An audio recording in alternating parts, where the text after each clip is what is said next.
हाँ जी बच्चों, आज की क्लास में हम लोगों को एग्जाम सप्लाई सेक्शन 2 सबसेक्शन 47 पढ़ना है। लास्ट क्लास में हम लोगों ने जो पढ़ा था वो टॉपिक था कि हम लोगों ने पढ़ा था कंडीशंस क्या हैं इनपुट टैक्स क्रेडिट के लिए।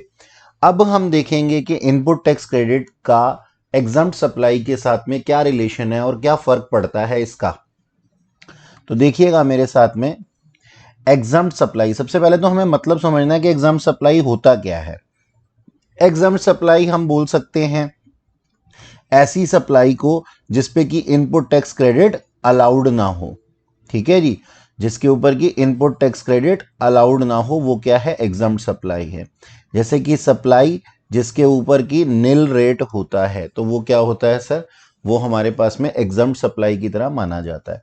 या फिर कोई ऐसी सप्लाई जिसके अंदर की जो हमारा सप्लायर है ना, वो सप्लायर कुछ आउटवर्ड टैक्स चार्ज ही ना कर पाए। मतलब मिस्टर ए मिस्टर बी को कोई सामान बेच रहे हैं और मिस्टर बी से उनको अधिकार नहीं है टैक्स कलेक्ट करने का अपनी कंसीडरेशन के साथ, तो ये नॉन टैक्सेबल सप्लाई कही जाती है।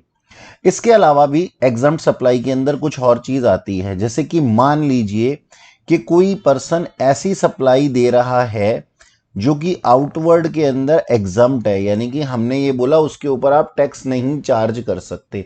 अब ऐसी चीजें बहुत अलग से भी होती हैं। कैसे, देखिएगा ध्यान से।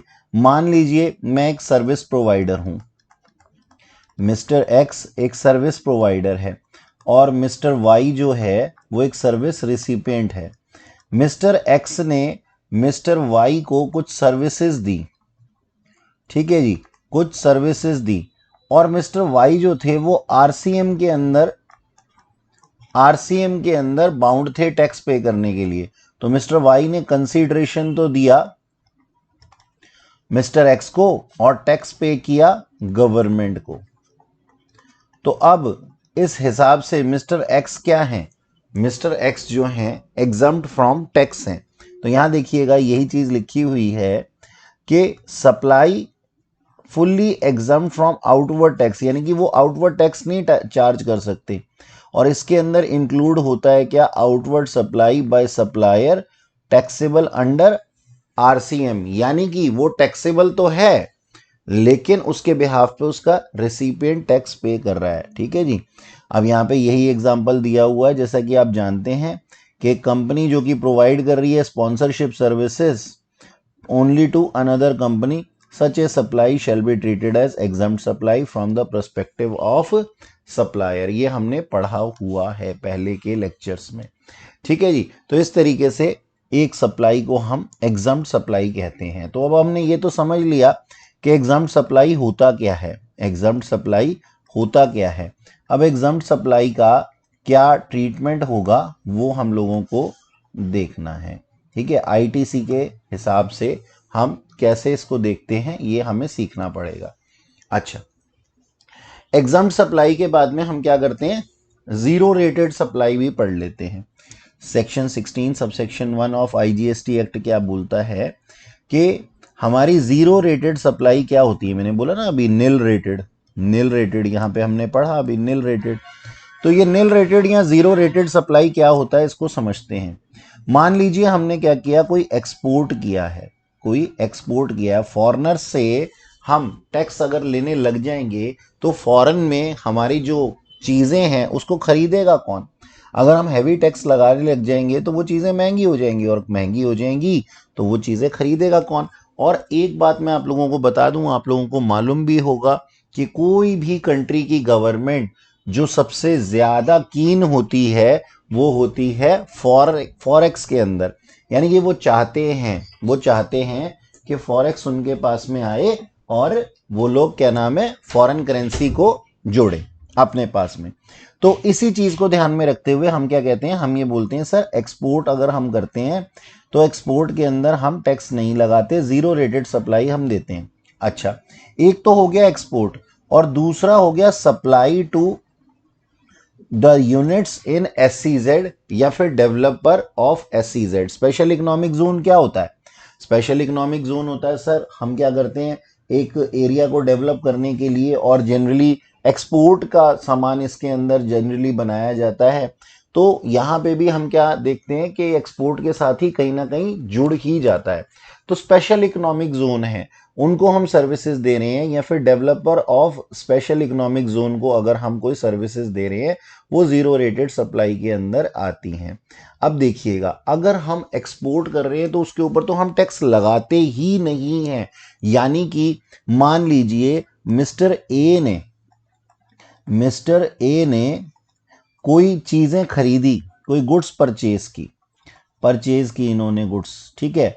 अब ये गुड्स परचेज करके लेकर के आए और इन्होंने इस परचेज के ऊपर इनपुट टैक्स दिया होगा, इनपुट टैक्स दिया होगा।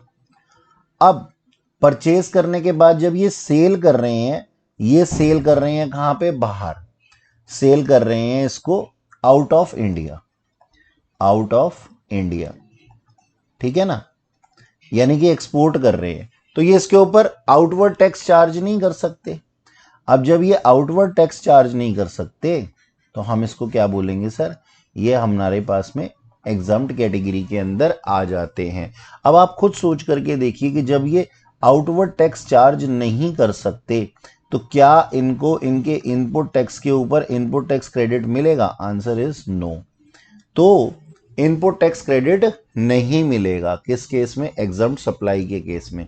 लेकिन जब हम बात करते हैं जीरो रेटेड सप्लाई की, जीरो रेटेड सप्लाई के अंदर भी सेम ही चीज होती है, जीरो रेटेड सप्लाई के अंदर भी सेम ही चीज होती है कि मिस्टर एक्स ने या मिस्टर ए ने क्या किया, कोई चीज परचेज की और इनपुट टैक्स क्रेडिट और इनपुट टैक्स पे किया, और ये आउटवर्ड टैक्स चार्ज नहीं कर सकते, लेकिन तब भी इनको आईटीसी अलाउड हो जाता है, यानी कि इनको इनपुट टैक्स क्रेडिट अलाउ हो जाता है। सर अब ये किस में से एडजस्ट करेंगे? अगर आउटवर्ड टैक्स ही इनके पास नहीं है तो ये इनपुट टैक्स क्रेडिट कैसे अलाउ हुआ इनको, और ये किस में से एडजस्ट करेंगे? भाई चाहे वो उनको रिफंड मिले, चाहे वो उनको रिफंड मिले, उससे हमारा कोई सरोकार नहीं है। देखो और एक बात बताता हूं, एक और बात बताता हूं कि अगर कोई स्पेशल इकोनॉमिक जोन से डोमेस्टिक टैरिफ एरिया के अंदर जो है, यानी कि मान लीजिए कोई स्पेशल इकोनॉमिक जोन था, लेट्स से हम कहते हैं कि हमारा नोएडा, ठीक है जी, नोएडा किस में आता है सर? यूपी में आता है, और गोरखपुर, ठीक है जी, गोरखपुर मैं यहां पे लिख देता हूं, गोरखपुर और ये नोएडा। तो नोएडा एक स्पेशल इकोनॉमिक जोन है, गोरखपुर भी हमारे पास में, गोरखपुर क्या है, यूपी का ही एक पार्ट है। दोनों ही यूपी के अंदर आते हैं, दोनों ही यूपी के अंदर आते हैं। अब मैंने इसको यूपी ऐसे लिखना था, ठीक है, यूपी के अंदर आते हैं दोनों ही, बावजूद उसके नोएडा क्या है, स्पेशल इकोनॉमिक जोन है, और गोरखपुर क्या है सर, वो यूपी का पार्ट है, यानी कि डीटीए के अंदर आता है। तो सर आप ये नहीं कह सकते कि सर स्टेट से स्टेट के अंदर ट्रांजैक्शन हो रही है, नहीं, आप इसको ये बोलेंगे कि सर स्पेशल इकोनॉमिक जोन से डीटीए में ट्रांजैक्शन हो रही है, इसके ऊपर इंटर स्टेट सप्लाई मान करके इसको हम क्या करते हैं, आईजीएसटी लगा देते हैं। यानी कि सिंपल सी बात है बच्चों, अगर स्पेशल इकोनॉमिक जोन से कोई सर्विसेज दी जाएंगी डीटीए के अंदर तो उसके ऊपर जीएसटी लगेगा इंटरनेशनल, यानी कि आईजीएसटी लगेगा, इंटरनेशनल मेरे मुंह से निकल गया, ठीक है जी। तो हम क्या करेंगे सर, उसके ऊपर आईजीएसटी लगाएंगे, आईजीएसटी लगाएंगे, ठीक है जी। तो हम स्टेट लेवल की बात नहीं सोचेंगे यहाँ पे हम जो है आईजीएसटी लगाएंगे, हम एसजीएसटी और सीजीएसटी नहीं लगाएंगे। अच्छा जी, तो हमारे पास में ये था सर जीरो रेटेड सप्लाई क्या होता है। आई होप आप लोगों को ये समझ में आ गया होगा। चलिए, जीरो रेटेड सप्लाई समझने के बाद में अब समझते हैं सर कि हमें किस तरीके से इसके क्रेडिट मिलते हैं, किस तरीके से इसके क्रेडिट मिलेंगे। ठीक, आइए देखते हैं इस चीज को। हाँ जी, आपने इनवर्ड सप्लाई किया ऑफ गुड्स और बोथ और सर्विसेज, ठीक है जी, आपने इनवर्ड सप्लाई किया, यानी कि मैं कौन हूं, मैं एक पर्सन हूं, और मैं एक पर्सन बाहर से कुछ गुड्स परचेज करता हूं या कुछ सर्विसेज परचेज करता हूं, या फिर गुड्स और सर्विसेज दोनों ही परचेज करता हूं, गुड्स और सर्विसेज दोनों ही परचेज करता हूं। ठीक है जी। तो इस केस में क्या होगा, अब देखिएगा, ध्यान से सुनिएगा, मेरे पास में क्या लिखा हुआ है कि अगर मैंने ये इनवर्ड सप्लाई जो किया है, किसका, गुड्स का, सर्विसेज का, या फिर दोनों का, उसको मैंने होली बिजनेस पर्पस के लिए ही किया है और टैक्सेबल बिजनेस पर्पस है ये, तो इसका आईटीसी अलाउड है। इसको मैं समझाता हूं। मान लीजिए ये मिस्टर एक्स हैं, ये मिस्टर एक्स हैं, इन्होंने कुछ गुड्स परचेज की और इन्होंने क्या किया, कुछ टैक्स पे किया, इन्होंने आउटवर्ड कुछ टैक्स पे किया, यानी कि इन्होंने इनपुट टैक्स पे किया, जीएसटी पे किया, बाहर पे किया। ठीक है ना। अब ये इसको बेचेंगे, ये फर्दर इसको बेच रहे हैं और अपने कस्टमर से भी जीएसटी कलेक्ट कर रहे हैं। यहाँ पे इनका इनपुट था और ये इनका आउटपुट है सेल्स के ऊपर। ठीक है ना। तो इनको क्या सर, ये जो जीएसटी था, इनका जो इनपुट जीएसटी था, इस इनपुट जीएसटी के ऊपर इनको एडजस्टमेंट मिल जाएगी। यानी कि मान लीजिए इन्होंने 12 रुपये टैक्स कलेक्ट किया और 10 रुपये टैक्स पे किया है, तो हम 12 माइनस 10, 2 रुपये, अब इनकी नेट टैक्स लाइबिलिटी बच जाती है, यानी कि आईटीसी का क्रेडिट इनको मिल जाता है। ठीक है। ये बात तो नॉर्मल सी है, इसमें तो कोई बताने वाली बात ही नहीं है। तो हम क्या कहते हैं कि ये अगर टैक्सेबल सप्लाई के लिए यूज हुई है, यानी कि इस पे टैक्स पे भी किया जाता था और इस पे टैक्स रिसीव भी किया जाता था, तो इसका आईटीसी अलाउ हो जाएगा, तो इसका आईटीसी अलाउ हो जाएगा, ये बोला गया हमारे को। ठीक है सर। आगे सुनिएगा कि अगर मान लीजिए आपने कोई चीज परचेज की है, कोई चीज परचेज की है। अब मैंने यहां पे बोला क्या, मिस्टर एक्स हैं, मान लीजिए मिस्टर एक्स हैं, इन्होंने कुछ जीएसटी पे किया, जीएसटी पे किया, लेकिन जब इन्होंने इसको सेल किया, जब इन्होंने इसको सेल किया, तो उस टाइम पे इनको जीएसटी लेना अलाउड नहीं था। कारण ये एग्जम्प्ट सप्लाई दे रहे थे। मान लीजिए, एक मिनट के लिए, वैसे तो ऐसा है नहीं, कि मान लीजिए ये क्या करते हैं सर, टीक वुड खरीदते हैं और उससे फर्नीचर बना करके बेचते हैं। अब मान लीजिए टीक वुड के ऊपर तो जो है वो जीएसटी ये पे करते हैं, ठीक है जी, लेकिन जो ये चेयर बना करके, फर्नीचर बना करके भेजते हैं, उनको हमने बोला एग्जाम सप्लाई के अंदर डाल दो। तो ये अपने सप्लायर को टैक्स तो पे करेंगे, लेकिन अपने कस्टमर से टैक्स रिसीव नहीं कर पाएंगे। अब सोचिए, जब इसके पास में ये चीज ही नहीं होगी, जब इसके पास में ये चीज ही नहीं होगी, आउटपुट टैक्स ही नहीं होगा, तो ये जीएसटी का इनपुट किस चीज के ऊपर लेगा। इसलिए हमने क्या बोला कि ऐसी सिचुएशन के अंदर हमारा इनपुट जीएसटी अलाउड नहीं है, इनपुट जीएसटी अलाउड नहीं है। तो पहले वाले में इनपुट जीएसटी अलाउड था और इस वाले में अगर एग्जाम सप्लाई दे रहा है तो इनपुट टैक्स क्रेडिट अलाउड नहीं है। ठीक है सर, ये बात भी समझ में आ गई। सर तब क्या हो जब हम पार्शली टैक्सेबल और पार्शली जीरो रेटेड सप्लाई या एग्जम्प्ट सप्लाई हम दे रहे हो, या फिर मान लो हमने चीज तो खरीदी है, चीज तो खरीदी है, ठीक है जी, लेकिन हम उसको नॉन बिजनेस पर्पस के लिए यूटिलाइज कर रहे हैं। अब आपने इन सारी चीजों को अगर ध्यान से सुना हो कि चाहे जीरो रेटेड सप्लाई है, चाहे एग्जम्प्ट सप्लाई है, चाहे नॉन बिजनेस पर्पस है, इन सब में क्या आप टैक्स कलेक्ट कर सकते हो? सोचने वाली बात है। नहीं सर। सबसे पहले तो अगर बिजनेस पर्पस के लिए नहीं है तो सर टैक्स कलेक्ट किससे करोगे? मान लो कोई चीज लेकर के आता हूं और मैं उसको अपने घर में लगा लेता हूं, तो उसके ऊपर टैक्स किससे कलेक्ट करूंगा? बीवी को थोड़ी बोलूंगा कि लाओ जी इसके ऊपर मुझे कंसिडरेशन दो और टैक्स दो साथ में, वो तो मेरे पर गुस्सा हो जाएंगी। तो हम क्या कहते हैं, हम ये कहते हैं सर नॉन बिजनेस पर्पस हमने पढ़ लिया, ठीक है जी, नॉन बिजनेस पर्पस के लिए अगर हमने इसको सप्लाई किया है, या फिर हमने क्या किया है, जीरो रेटेड सप्लाई की है, ठीक है जी, या फिर हमने क्या किया है, एग्जम्प्ट सप्लाई किया है। मतलब हमने क्या किया, हमने सिंपल इतना काम किया, खरीद करके तो लेकर के आए थे। अब ये देखो, ये है मिस्टर एक्स, ये है मिस्टर एक्स, ये परचेज करके लेकर के आए 10,000 रुपए का सामान, ₹10,000 का सामान। इन्होंने टैक्स दिया, उसके ऊपर जीएसटी दिया 1000 रुपए जीएसटी कितना दिया, 1000 रुपए का जीएसटी दिया। ठीक है जी। अब बाद में ये क्या करते हैं, ये कुछ तो टैक्सेबल गुड्स बेच देते हैं उसकी बना करके, और कुछ एग्जम्प्ट गुड्स बेच देते हैं। ठीक है जी। और कुछ नॉन बिजनेस पर्पस के लिए हो जाती है, और कुछ जीरो रेटेड सप्लाई हो जाती है। तो सीधी सी बात है, इन सबको हम अलग कर लेंगे, इन सबको हम अलग कर लेंगे। तो हम क्या करेंगे सर, इनका इनपुट टैक्स क्रेडिट हम नहीं ले सकते, इनका इनपुट टैक्स क्रेडिट हम नहीं ले सकते। तो हम क्या करेंगे, प्रोपोर्शन करेंगे कि अगर हमने 10,000 चीजों के ऊपर 10,000 चीजों के ऊपर हमने 1,000 रुपए का जीएसटी लिया था, या फिर हमने जो टर्नओवर की थी, मान लीजिए 10,000 में नहीं बेचा सामान, हमने कितने में बेचा, 50,000 रुपए में बेचा।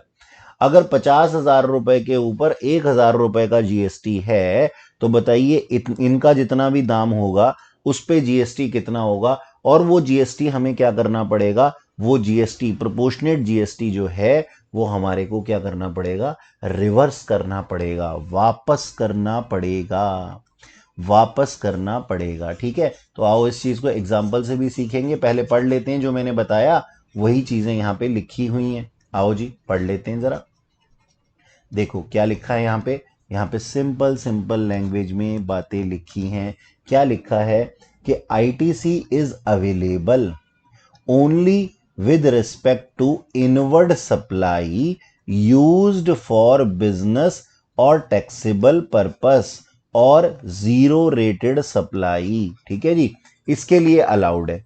ओके सर, ठीक है, समझ गए। तो हमें करना क्या पड़ेगा, hence input tax credit with respect to, अब हमने टोटल के ऊपर इनपुट टैक्स क्रेडिट ले लिया होगा ना, hence input tax credit with respect to total inward supply is allowed initially, पहले तो अलाउड हो जाएगा, लेकिन सब्सीक्वेंटली हमें क्या करने पड़ेगा, प्रोपोर्शनेट इनपुट टैक्स क्रेडिट जो है, जो रिलेटेड टू एग्जम्प्ट सप्लाई है, उसको रिवर्स करना पड़ेगा, उसको रिवर्स करना पड़ेगा। ऐसा कौन कहता है, ऐसा सेक्शन 17 सबसेक्शन 1 कहता है। आपको पहले तो क्या कर देना है, पहले तो ये कर देना है, सिंपली सारे का क्रेडिट ले लेना है, और उसके बाद में प्रोपोर्शनेट का रिवर्सल कर देना है। अब आ जाओ इसके ऊपर ने क्वेश्चन करते हैं तो और अच्छे से समझ में आएगा। देखो ऐसा क्वेश्चन आपके मॉड्यूल में भी दिया हुआ है, आप अगर देखो वहां पे भी आपको मिलेगा। देखो आओ पढ़ते हैं, क्वेश्चन के अंदर लिखा क्या हुआ है। क्वेश्चन में लिखा हुआ है कि एबीसी लिमिटेड एक मैन्युफैक्चरर थी of 2 type of jackets, 2 type के जैकेट वो बनाते थे। ठीक है जी, एक तो थे लो कॉस्ट जैकेट, और जो कि एग्जम्प्ट थे, याद रखना ये एग्जम्प्ट थे, और दूसरे हाई क्लास जैकेट वो बनाते थे जो कि टैक्सेबल थे। ठीक है जी। कंपनी ने परचेज किया leather and other material to be used in both type of jacket, यानी कि उन्होंने कुछ सामान खरीदा, और कितने का खरीदा, 10 लाख रुपए का खरीदा, और उसके ऊपर सीजीएसटी 10% और एसजीएसटी 10% दिया, यानी कि इन्होंने 1 लाख रुपए का सीजीएसटी और 1 लाख रुपए का एसजीएसटी दिया होगा। ठीक है जी, ये कुछ परचेज करके लेकर के आए। अब यहां पे देखो सोचने वाली बात है, हम लोग क्या कर रहे हैं, टैक्सेबल सप्लाई भी कर रहे हैं और एग्जम्प्ट सप्लाई भी कर रहे हैं, टैक्सेबल सप्लाई भी कर रहे हैं हम, और एग्जम्प्ट सप्लाई भी कर रहे हैं। लेकिन ना यहाँ पे अभी तक ये नहीं बताया गया कि भाई कितना हम टर्नओवर एग्जम्प्ट का कर रहे थे और कितना उसका कर रहे थे, नॉर्मल सप्लाई का कर रहे थे, यानी कि टैक्सेबल सप्लाई का कर रहे थे। तो हमने क्या बोला, 1-1 लाख रुपए जो था वो जीएसटी था, दोनों का, सीजीएसटी भी और एसजीएसटी भी। अब आप मान लीजिए कि 12 लाख रुपए की टर्नओवर इनकी थी पूरे साल की, जिसमें से कि टैक्सेबल सप्लाई कितनी थी, 8,000। तो हम क्या कहते हैं, देयरफॉर एग्जम्प्ट सप्लाई कितनी होगी, सर सिंपल सी बात है, एग्जम्प्ट सप्लाई होगी 4 लाख रुपए। 12 लाख में से अगर 8 लाख जो है वो टैक्सेबल है, तो 4 लाख क्या होगी, एग्जम्प्ट रही होगी। ठीक है सर। अब इसका रिवर्सल कैसे करेंगे, पहले तो हमने ले लिया सारा का सारा आईटीसी ले लिया, इनपुट टैक्स क्रेडिट ले लिया, कितना, 1-1 लाख रुपए, 2 लाख रुपए यानी कि। ठीक है, अब हमें रिवर्सल करना पड़ेगा। तो हम कहते हैं अगर 12 लाख की टर्नओवर के ऊपर हमने 1 लाख रुपए का टैक्स लिया था, इनपुट टैक्स क्रेडिट इतना लिया था ना, तो बताओ 4 लाख पे कितना लिया होगा। 4 लाख कौन सा वाला है, एग्जम्प्ट सप्लाई वाला है। सिमिलरली सीजीएसटी के बाद में एसजीएसटी के साथ में भी यही है कि अगर 12 लाख पे 1 लाख का इनपुट टैक्स क्रेडिट लिया था, तो बताओ 4 लाख पे कितना लिया होगा। तो ये आ जाता है 33.3333। ठीक है जी, 33,333 रुपीज.33 यानी कि मोटा मोटा अगर मैं बोलूं तो इनको 66,666 रुपए 66 पैसे वापस करने पड़ेंगे। इतना इनको रिवर्सल करना पड़ेगा इनपुट टैक्स क्रेडिट का। ठीक है जी, आई होप प्रोपोर्शनेट नहीं निकालना तो सबको ही आता है, आप लोगों को ये समझ में आया होगा। चलिए आगे चलते हैं। अब सर स्पेशल प्रोविजन, इसको थोड़ा सा ना ध्यान से सुनना। बैंकिंग यूनिट्स के लिए और हमारे पास फाइनेंशियल इंस्टीट्यूशन के लिए सेक्शन 17 सबसेक्शन 4 क्या बोलता है, इस चीज को समझेंगे। देखो बहुत ही आसान है, बहुत ही ज्यादा आसान है, बिल्कुल आराम से समझना है, इसको कोई जल्दी नहीं करनी। सिंपल बात लिखी हुई है, क्या लिखा हुआ है कि अगर इनके पास में ना ऑप्शन है, मतलब बैंकिंग कंपनी के पास में ना क्या होता है, ऑप्शन होता है। वो क्या ऑप्शन होता है उनके पास में कि आप एक काम कर लो, आप अवेल कर लो 100% आईटीसी और रिवर्स कर दो आप प्रोपोर्शनेट अमाउंट, जो कि एग्जम्प्ट सप्लाई के अंदर था। जैसा कि अभी हमने सीखा, ये ऑप्शन 1 आप ऑप्ट कर सकते हो। ठीक है, ऑप्शन 2 क्या कहता है आपको, ऑप्शन 2 कहता है कि आप एक काम करो, 50% को तो भूल ही जाओ, आप केवल 50% ऑफ आईटीसी ही अवेल करो। यानी कि अब प्रोपोर्शन करने की जरूरत नहीं है कि आपने कितनी एग्जाम सप्लाई दी और कितनी टैक्सेबल सप्लाई दी। आप तो एक काम करो, बस 50% इनपुट टैक्स क्रेडिट ले लो। जो आपने सर्विसेज ली थी ना, जो आपने सर्विसेज का आउटसोर्सिंग किया था, बाहर से जो आपने सर्विसेज ली थी या गुड्स जो भी लिया था, उसके ऊपर जो इनपुट टैक्स क्रेडिट बनता है ना, उसका आप आधा ही ले लो और आधे को भूल जाओ। लेकिन लेकिन लेकिन अब ध्यान देना इस चीज के ऊपर, बिल्कुल प्यार से और समझ के साथ में। ये रूल क्या कह रहा है, ये रूल कहता है कि सर एक ये जो रिस्ट्रिक्शन है ना 50% वाली, ये 50% वाली रिस्ट्रिक्शन डिस्टिंक्ट पर्सन में एप्लीकेबल नहीं है। यानी कि अगर सर्विसेज ली जा रही हैं डिस्टिंक्ट पर्सन से सेम पैन कार्ड के ऊपर, तो आप 100% जो है 100% जो है आप आईटीसी ले सकते हैं। ठीक है, और ये जो ऑप्शन है, आप एक बार अगर आप एक्सरसाइज कर लेंगे ना इसको, ऑप्शन 2 को, तो फिर वही रहेगा, फिर वही रहेगा। ठीक है जी, आप चेंज नहीं कर सकते फिर बार बार इसको ईयर के दौरान। ठीक है, अच्छा देखो आओ इस चीज को मैं समझा देता हूं, आप लोगों को अच्छे से समझा देता हूं। ठीक है, ध्यान से सुनना मेरी बात को। ये लो थोड़ा सा बड़ा कर दिया हमने। मान लो एक बैंक है, एक बैंक है, ये रहा मेरा बैंक। ठीक है जी, इसने है ना थर्ड पार्टी से, थर्ड पार्टी कोई भी हो सकता है, थर्ड पार्टी से कुछ इनवर्ड सप्लाई लिया, तो इन्होंने जीएसटी पे किया होगा। अब इनके पास में ऑप्शन है, या तो वो जो उन्होंने आईटीसी लिया है उसका वो 50% लें या फिर प्रोपोर्शनेटली ले लें। तो वो प्रोपोर्शनेट वाला तो हमने समझ लिया, अब 50% हम बोलते हैं। इनके ऊपर क्या रिस्ट्रिक्शन है, 50% आईटीसी अलाउड है। यानी कि ऑप्शन 2 अगर ये ऑप्ट कर रहे हैं तो 50% ही वो केवल अपना आईटीसी ले सकते हैं। लेकिन अगर इस बैंक ने अपनी अदर ब्रांच से, यानी कि डिस्टिंक्ट पर्सन से, डिस्टिंक्ट पर्सन हम पहले भी पढ़ चुके हैं। ठीक है जी, मान लो इसने अपने सेम पैन कार्ड के अंदर जिसके अंदर रजिस्ट्रेशन हुआ है, अपनी एक सिस्टर कंसर्न से कोई सर्विसेज ली हैं, इनवर्ड सप्लाई लिया है।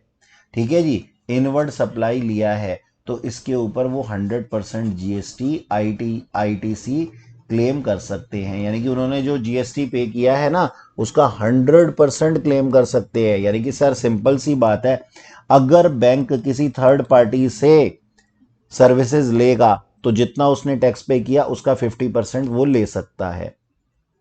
और अगर यही सर्विसेज उसने अपने डिस्टिंक्ट पर्सन से ली हैं तो उसका वो 100% आईटीसी क्लेम कर सकता है। सिंपल, इतनी सी बात यहां पे जो है बोली गई है। अच्छा जी, अब आओ और आगे चलते हैं, थोड़ा सा कैपिटल गुड्स को पढ़ते हैं। ये भी बड़ा मजेदार है, बहुत ही अच्छा है। ये कैपिटल गुड्स के बारे में जानना भी आपकी ज्ञान में वृद्धि करेगा। आ जाओ जी समझते हैं कैपिटल गुड्स। सबसे पहले मैं आपको बताऊं, आज से नहीं, जब से सर्विस टैक्स था ना, मतलब क्या था, गुड्स एंड सर्विस टैक्स।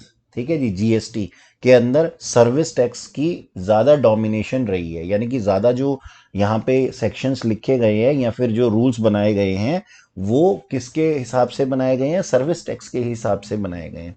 तो तब भी यहाँ पे यही था और आज भी यहाँ पे यही है, सर्विस टैक्स के अंदर भी यही था और कैपिटल गुड्स से रिलेटेड जीएसटी के अंदर भी यही है कि क्या होता है, इनपुट टैक्स क्रेडिट किस तरीके से मिलता है, किसके ऊपर, कैपिटल गुड्स के ऊपर। तो हम क्या पढ़ने जा रहे हैं, हम पढ़ने जा रहे हैं input tax credit on capital goods, on capital goods. और ऐसी कैपिटल गुड्स जो कि पार्टली टैक्सेबल सप्लाई के लिए यूज की गई हैं और पार्टली एग्जम्प्ट सप्लाई के लिए यूज की गई हैं। ठीक है जी।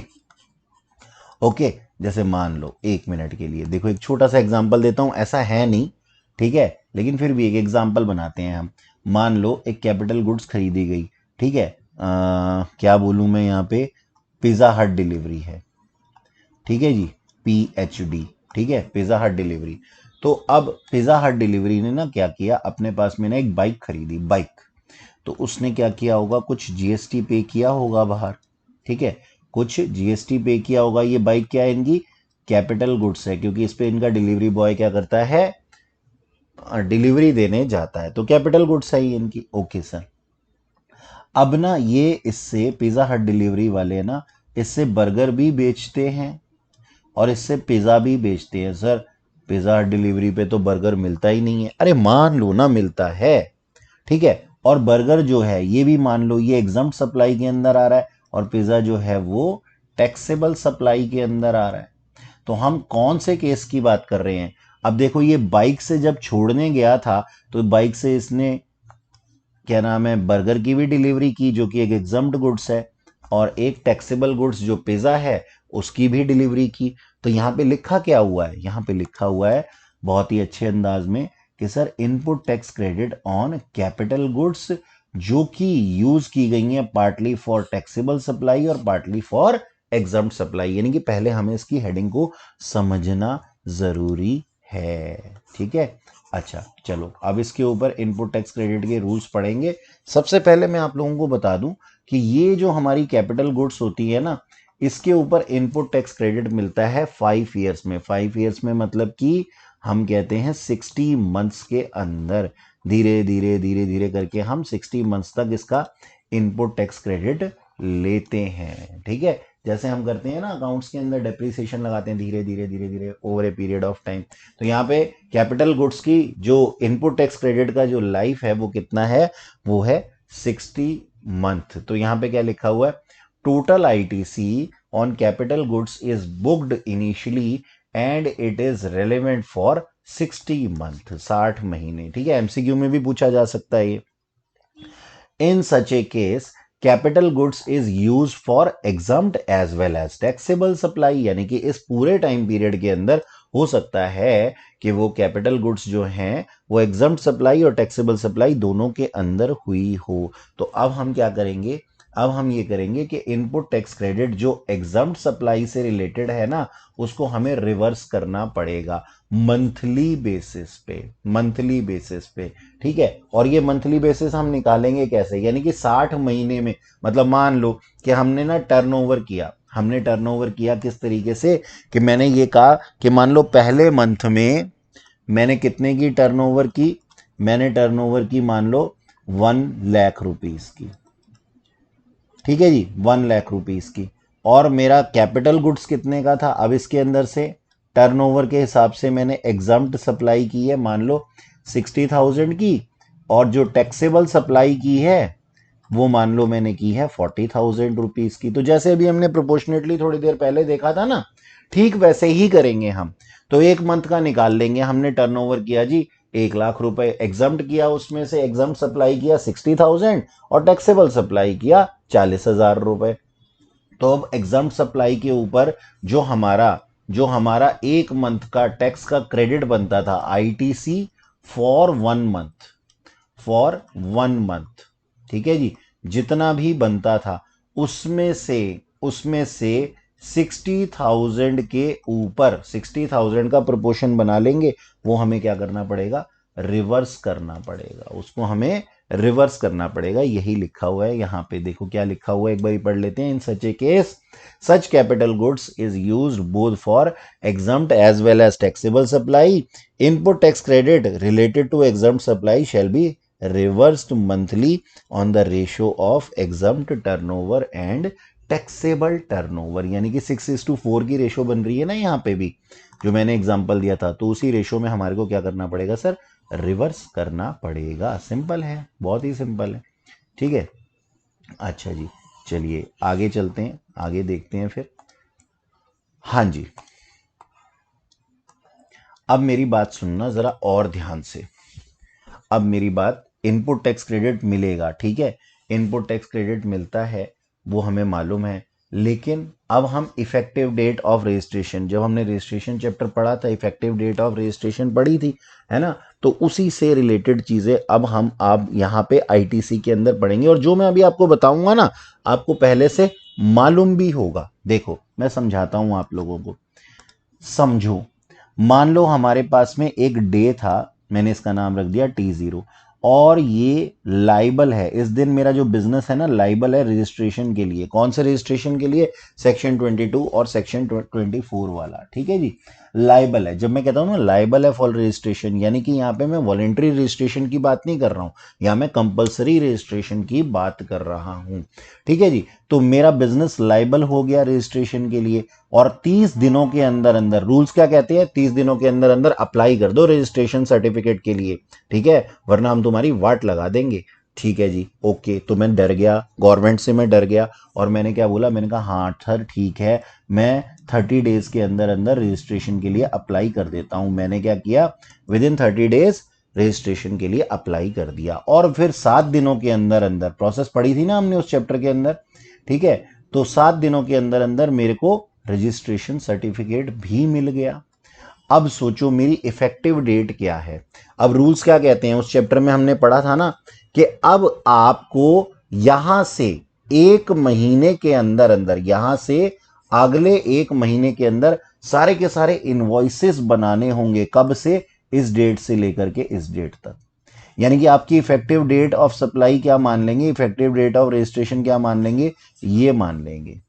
इफेक्टिव डेट ऑफ रजिस्ट्रेशन क्या हो जाएगी आपकी, यहां से लेकर के, और जब तक आपको आपको रजिस्ट्रेशन मिला था उस टाइम पीरियड के अंदर आपने जितनी भी सप्लाई की है उसके आप इनवॉइसेस, टैक्स इनवॉइसेस बनाएंगे, उसके अंदर आप टैक्स इनवॉइसेस बनाएंगे। तो देखो ये क्या लिखा हुआ है, tax invoices in respect to supply made from the date becoming liable for registration, that is effective date of registration till the date of grant of registration certificate। हमें ये बनाना पड़ेगा, इस डेट से लेकर के इस डेट तक हमारे को टैक्स इनवॉइसेस बनाने पड़ेंगे। कितने टाइम पीरियड के अंदर सर, 1 महीने के अंदर अंदर, जब से हमारे को ये रजिस्ट्रेशन का सर्टिफिकेट मिल गया है। अच्छा, ये चीज तो हमने कहाँ पढ़ी थी, ये चीज तो हमने रजिस्ट्रेशन चैप्टर के अंदर पढ़ रखी है, ऑलरेडी पढ़ी हुई थी। अब सर इसका इफेक्टिव डेट का, इस इफेक्टिव डेट का या फिर इस इनवॉइस बनाने का इनपुट टैक्स क्रेडिट के अंदर क्या रेलेवेंस है, ये समझाइए ना। हाँ, तो एक बात बताओ, इनपुट टैक्स क्रेडिट किस तरीके से मिलता है, टैक्स इनवॉइसेस के बिना कैसे मिलेगा। तो आप 1 महीने के अंदर अंदर टैक्स इनवॉइस बनाएंगे, और रूल कहते हैं कि आपको आपके स्टॉक का, ध्यान से सुनना इस बात को, आपको आपके स्टॉक का इनपुट टैक्स क्रेडिट मिल जाएगा। और ये स्टॉक ये नहीं हो सकता कि यहां से हो, इससे पहले भी जो आपके पास में स्टॉक पड़ा हुआ होगा उसका भी इनपुट टैक्स क्रेडिट मिल जाएगा। यानी कि सिंपल सी बात है यार, सोचने वाली बात है कि आप यहां पे, आपका कोई बेसिक क्राइटेरिया पूरा हुआ होगा टर्नओवर का, तो आप लाइबल हुए होंगे। लाइबल होने से पहले भी तो आप धंधा कर रहे थे ना, काम कर रहे थे ना, बिजनेस कर रहे थे ना, तो ठीक है, आपने 30 दिनों के अंदर अंदर रजिस्ट्रेशन सर्टिफिकेट दे दिया और रजिस्ट्रेशन के लिए अप्लाई कर दिया और रजिस्ट्रेशन आपको मिल भी गया। यानी कि आप एक बहुत अच्छे बिजनेसमैन हैं, आप सारी रूल रेगुलेशन के हिसाब से काम करते हैं। तो रूल क्या कहते हैं कि भाई अब आने वाले टाइम में 1 महीने के अंदर अंदर आपको टैक्स इनवॉइस बनाने हैं, और अगर आप ये टैक्स इनवॉइस बना लेते हो तो जितना भी इनपुट टैक्स क्रेडिट है, न केवल यहां से बल्कि इससे पहले का जो आपने चीजें परचेज की हुई हैं उस उन स्टॉक्स के ऊपर भी इनपुट टैक्स क्रेडिट आपको मिल जाएगा। ठीक है, तो देखो यही लिखा हुआ है यहाँ पे, effective date of registration that is date on which tax payer is liable for registration और eligible for availing input tax credit on stock held on the date preceding to preceding T0 मतलब इससे पहले की जो date का आपके पास में stock पड़ा हुआ है उसका भी इनपुट टैक्स क्रेडिट आपको मिल जाएगा। क्यों हो रहा है ऐसा? ऐसा इस वजह से हो रहा है क्योंकि आप सारे रूल्स रेगुलेशन फॉलो कर रहे हैं। आपने यहाँ पे रूल रेगुलेशन फॉलो किया, आपने यहाँ पे रूल रेगुलेशन फॉलो किया, 30 दिनों के अंदर अंदर आपने रजिस्ट्रेशन के लिए एप्लीकेशन दे दी, फिर आपको जैसे ही रजिस्ट्रेशन सर्टिफिकेट मिला आपने टैक्स इनवॉइसेस 1 महीने के अंदर अंदर कर दिए। अगर ये कंडीशंस आप पूरी कर देते हैं टैक्स इनवॉइसेस बनाने की, तो ना केवल जिस दिन से आप लाइबल थे रजिस्ट्रेशन के लिए उस डेट से, बल्कि उससे पहले के भी आपके जो स्टॉक पड़े हुए हैं उसका भी इनपुट टैक्स क्रेडिट आपको मिल जाएगा। सिंपल थी। अच्छा चलिए, अब इसका बिल्कुल अपोजिट नहीं करा अगर हमने, सर बोलो क्या कर लोगे? एक बिजनेसमैन कहता है अगर मान लो मैंने इस टाइम पीरियड के अंदर 30 डेज के अंदर अपना रजिस्ट्रेशन जो है वो नहीं करवाया तो क्या कर लोगे? तो हमने उसको बताया अब हम क्या कर लेंगे।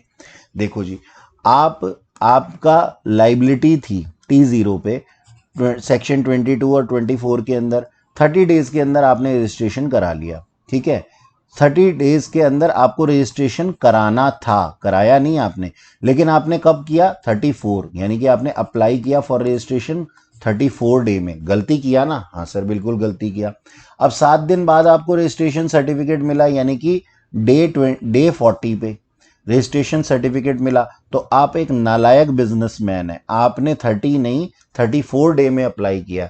तो रूल्स क्या कहते हैं? आपकी इफेक्टिव डेट ऑफ रजिस्ट्रेशन क्या होगी? जिस दिन से आपको रजिस्ट्रेशन मिला है ना उस दिन से। तो अब सोचो इस केस में क्या आपको इनपुट टैक्स क्रेडिट मिलेगा? यहां से नहीं सर, हमारा तो यहां से यहां तक वाला भी काम नहीं खत्म हुआ था, तो हमें इनपुट टैक्स क्रेडिट कहां से मिलना चालू होगा? इधर से मिलना चालू होगा। इससे पहले वाले की तो बात ही नहीं कर सकते हम। तो हम क्या कहते हैं? इफेक्टिव डेट ऑफ रजिस्ट्रेशन क्या होगी? T40। क्यों? क्योंकि आपने 34 डे पे अप्लाई किया था, आपको कहा गया था 30 डेज के अंदर अप्लाई कर दो, लेकिन आप नालायक थे, आपने 34 डेज के अंदर इसको अप्लाई किया। ठीक है सर, फिर अब आपको अपने गुनाहों को भुगतना तो पड़ेगा, तो आपको इनपुट टैक्स क्रेडिट जो भी आपके होंगे preceding to the effective date वो आपको नहीं मिलेंगे। देखो ये लिखा हुआ है ना, in such a case person is not entitled for claim of ITC on the stock held on the preceding effective date of registration, यानी कि रजिस्ट्रेशन होने से पहले के जितने भी आपके पास में हैं उससे पहले के आपको जो है नहीं मिलेंगे इनपुट टैक्स क्रेडिट। बस। अच्छा, अब इसी में थर्ड केस ध्यान से सुनना।